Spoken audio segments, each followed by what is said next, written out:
بسم اللہ الرحمن الرحیم۔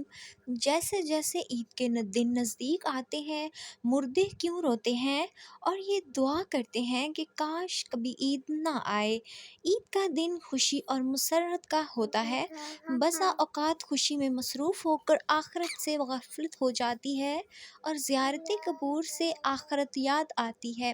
اس لیے اگر کوئی شخص عید کے دن قبر کی زیارت کرے تو مناسب ہے، کچھ مضائقہ نہیں، لیکن اس کو لازم اور ضروری سمجھنا، خواہ یہ التزام عملاً ہی صحیح، جس سے دوسروں کو یہ شعبہ ہو کہ یہ چیز لازمی اور ضروری ہے، درست نہیں۔ نیز اگر کوئی شخص اس دن زیارت قبور نہ کرے تو اس پر طعن کرنا یا اس کو حقیر سمجھنا درست نہیں۔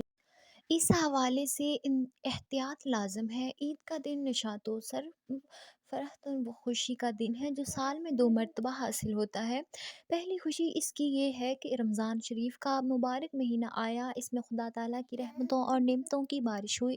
تم نے جی بھر کر مہینہ بھر صبح سے شام تک اپنے آپ کو بھوکے پیاسے رکھا اور رات کو یاد الہی میں بسر کیا۔ اس کی خوشی میں رمضان المبارک کے ختم ہوتے ہی یکم شوال کا دن تمہارے لیے فرحت خوشی کا دن مقرر کر دیا گیا اور اس دن کو عید الفطر کہتے ہیں۔ حدیث شریف میں آیا ہے کہ جب عید الفطر کا دن آتا ہے، فرشتے راستوں پر کھڑے ہو جاتے ہیں اور آواز لگاتے ہیں، اے مسلمین کی جماعتوں، اپنے رب کریم کی طرف چلو، وہ تمہیں ایک اچھے کام کی توفیق دیتا ہے، پھر اس کام پر ثواب عظیم عطا فرماتا ہے۔ تمہیں رمضان المبارک کی راتوں میں نماز پڑھنے کا حکم دیا اور تم نے نماز پڑھی، تمہیں دن میں روزہ رکھنے کا حکم دیا، تم نے روزہ رکھا، تم نے اپنے رب کے حکم کی اطاعت کی، اب اس کا انعام حاصل کرو۔ جب نماز عید ختم ہو جاتی تو فرشتے آواز لگاتے ہیں، خوش ہو جاؤ کہ تمہارے پروردگار عالم نے تمہاری مغفرت فرما دی، اب تم خوشی خوشی اپنے گھر لوٹ جاؤ۔ اس لیے اس دن کو انعام و کرام کا دن کہتے ہیں۔ نبی کریم صلی اللہ علیہ وآلہ وسلم مکہ مکرمہ سے ہجرت کر کے مدینہ منورہ پہنچے تو اہل مدینہ سال میں 2 میلے کرتے تھے۔ جب حضور اقدس صلی اللہ علیہ وآلہ وسلم نے دریافت فرمایا یہ کیا ہے، انہوں نے عرض کیا، یا رسول اللہ صلی اللہ علیہ وآلہ وسلم، زمانہ جاہلیت میں ہم ان ایام میں خوشی مناتے تھے۔ حضور اقدس صلی اللہ علیہ وآلہ وسلم نے ارشاد فرمایا، خدا تعالیٰ نے ان کے عوض ان سے بہتر دن خوشی منانے کے لیے تمہیں عطا فرمائے، ایک عید الفطر اور دوسرا عید الاضحیٰ۔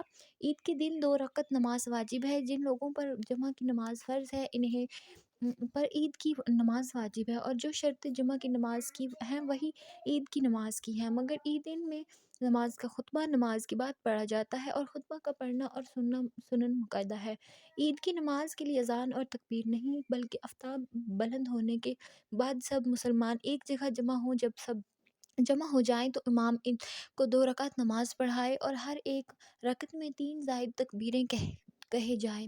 ان زائد تکبیروں کا کہنا امام اور مقتدی دونوں پر واجب ہے۔ اس کے بعد امام منبر پر کھڑے ہو کر خطبہ پڑھیں۔ اب بات یہ ہے کہ عید تمام جیتے جاگتے انسانوں کے لیے تو خوشی کا باعث ہے، لیکن مردے یہ کیوں چاہتے ہیں کہ کبھی بھی عید نہ آئے؟ ہم لوگ تو عید کی خوشی منا رہے ہوتے ہیں، لیکن مردے عید آنے کا غم مناتے ہیں۔ کچھ مردے ایسے ہیں جو عید کے آنے پر بہت دکھ میں آ جاتے ہیں اور بہت مصیبت ان کے اوپر آنے والی ہوتی ہے، اور اس وجہ سے وہ لوگ بہت زیادہ پریشان ہوتے ہیں۔ جب ہم لوگ ادھر ادھر شاپنگ کر رہے ہوتے ہیں، گھوم رہے ہوتے ہیں، ہم لوگوں کو عید آنے کی خوشی ہوتی ہے کہ عید جلدی آ جائے، لیکن مردوں کو عید آنے کا دکھ ہوتا ہے۔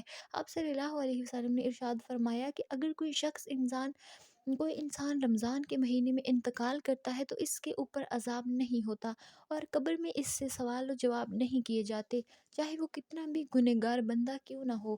رمضان میں انتقال اس کا ہو جائے تو رمضان کے مہینے کی برکت اس کو یہ ملتی ہے، رمضان بھر اس سے نہ سوال جواب ہوتے ہیں اور نہ ہی رمضان بھر اس کے اوپر عذاب نافذ کیا جاتا ہے۔ اور جیسا کہ حدیث پاک کا مفہوم ہے کہ قبر کے اندر مردے کے لیے جہنم کی کھڑکی کھول دیا جاتا ہے اور وہ مردہ قبر کے اندر جہنم کی تپش کو محسوس کرتا ہے، تو جو گناہگار مردے ہوتے ہیں وہ اس طرح سے جہنم کے عذاب کو اور گرمی کو قبر کے اندر محسوس کرتے ہیں۔ لیکن جب رمضان کا مہینہ آتا ہے تو آپ صلی اللہ علیہ وآلہ وسلم نے ارشاد فرمایا کہ جب رمضان کا چاند دیکھا جاتا ہے تو جنت کے دروازوں کو کھول دیا جاتا ہے، جہنم کے دروازوں کو بند کر دیا جاتا ہے، قبر سے عذابات کو اٹھا لیا جاتا ہے اور اللہ تبارک تعالیٰ کی رحمتوں کا نزل ہوتا ہے۔ یہ ساری چیزیں ہوتی ہیں جو تو جو مردہ ہوتا ہے اس کو بڑی راحت ملتی ہے۔ رمضان کے آنے سے مردہ بڑا خوش ہوتا ہے کہ ہمارے اوپر سے عذاب اٹھا لیا گیا۔ جو قبر کے اندر ہمارے لیے جہنم کے دروازے کھلے ہوئے تھے وہ دروازے بند کر دیے گئے، تو وہ مردہ بڑی راحت محسوس کرتا ہے۔ اب سوال یہ پیدا ہوتا ہے کہ جن لوگوں کے اوپر سے اللہ تعالیٰ نے رمضان میں عذاب ہٹا لیا تو عید کے بعد ان کے اوپر عذاب نافذ ہوتا ہے یا نہیں؟ کچھ مردے تو ایسے ہوتے ہیں جن کے اوپر عذاب نافذ نہیں ہوتا، لیکن بہت سارے مردے ایسے ہوتے ہیں جن کے اوپر عید کے دن ہی، جیسے رمضان کا مہینہ ختم ہوتا ہے، فوراً ہی اس طرح سے عذاب شروع ہو جاتا ہے جیسے پورا سال وہ لوگ قبر میں سزا اور عذاب بھگت رہے تھے۔ عذاب میں وہ لوگ پھر ملوث ہو جاتے ہیں، گرفتار ہو جاتے ہیں۔ بعض علماء فرماتے ہیں کہ جب کوئی انسان رمضان کے مہینے میں انتقال کرتا ہے اور اسے قبر میں سوال و جواب نہیں ہوتے، اور جب ایک مرتبہ اللہ تعالیٰ کسی کے اوپر سے عذاب کو اٹھا لے تو پھر دوبارہ ان پر عذاب نازل نہیں کرتا، بشرط یہ کہ اس کے لیے کوئی احسان و ثواب کر رہا ہو یا مغفرت کی دعا کر رہا ہو۔ ہر مردے کو اس کے اعمال کے مطابق سزا دی جاتی ہے۔ جو نیک لوگ ہوں گے جن کو اللہ تعالیٰ نے کافی کر دیا ہے کہ ان کو 2 4 6 مہینے سزا ہوگی، بس اب ان کے اوپر سزا نافذ نہیں ہوگی۔ رمضان کی برکت سے ان پر سے عذاب اٹھا لیا گیا، تو اب اگر اللہ نے چاہا تو ان پر پھر کبھی عذاب نہیں ہوگا۔ لیکن اگر کوئی بہت زیادہ گنہگار ہے، مثلاً کوئی ایسا بندہ ہے جس کا اسلام سے تعلق ہی نہیں ہے، جو اسلام کو جانتے ہوئے بھی اسلام کو مانتا نہیں تھا، کفر و شرک کا مطلب وہ، اگر اللہ تعالیٰ نے چاہا تو اس پر رمضان کے بعد بھی عذاب جاری رہے گا، اور اگر اللہ نے اسے معاف کر دیا تو پھر اسے کبھی بھی عذاب نہیں ہوگا، رمضان کے بعد بھی نہیں، کیونکہ اللہ معاف کرنے والی ذات ہے، اس کی رحمت سے کبھی مایوس نہیں ہونا چاہیے۔ ناظرین، جب رمضان کا مہینہ ختم ہوتا ہے تو رمضان کی برکتیں بھی ختم ہو جاتی ہیں، شیطان کو قید سے رہا کر دیا جاتا ہے، مردوں پر سے رحم کا معاملہ ختم ہو جاتا ہے، جہنم کے دروازے جو بند تھے رمضان میں وہ رمضان کے جانے سے کھول دیے جاتے ہیں، جنت کے دروازوں کو اللہ تعالیٰ بند فرما دیتا ہے۔ ان سب باتوں کا مردوں کو علم ہوتا ہے کہ کب رمضان شروع ہو رہا ہے اور کب ختم، تو رمضان کے جانے سے اہل قبور یہ سوچتے ہیں کہ اب رمضان جا رہا ہے اور پھر عید جیسے ہی آئے گی اس کے بعد ہم پر عذاب کو پھر سے نافذ کر دیا جائے گا، جس کی وجہ سے وہ غمگین ہو جاتے ہیں اور روتے ہیں رمضان بھر۔ تو مرحومین کی عید ہوتی ہے کہ ان پر کوئی عذاب نہیں ہوتا ہے۔